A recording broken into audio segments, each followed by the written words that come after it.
Mayong adlaw ka tanan kini si Padre John Gutierrez ug kini ang Pandisol. Adlong Biyernes, Hulyo 31, 2026. Kini kanapulo og 7 nga semana sulod sa tuig.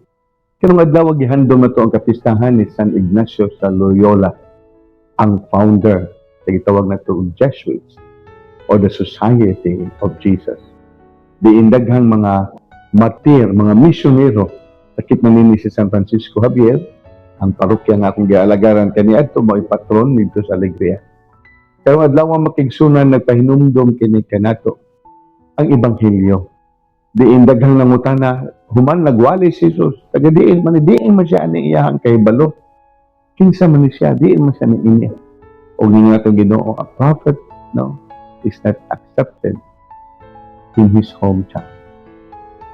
Nahinumdum ko na kaniadto magkaigsunan. Pagsulod na po seminaryo, ang among mga silingan, kay lagi na kaya kaila sila nako nga may pagkagwat sinanggo o may pagkabugoy, ningon sila adi ni magdugay seminaryo. Akong classmate sab giingnan, kung mapari ni magsugba og ice.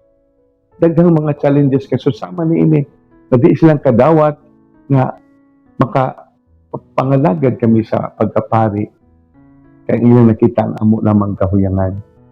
Mausabon ta niya itong tanawang makaisunan that we all have our weaknesses, but we also have our strength to lead the people and proclaim the gospel to them. Hinautong ta, once sa pangamapag-ampo ni San Ignacio de Loyola, magasigol usab kita, magsangyaw sa may halita. Amen. Father John Gutierrez, kini ang Pandisol.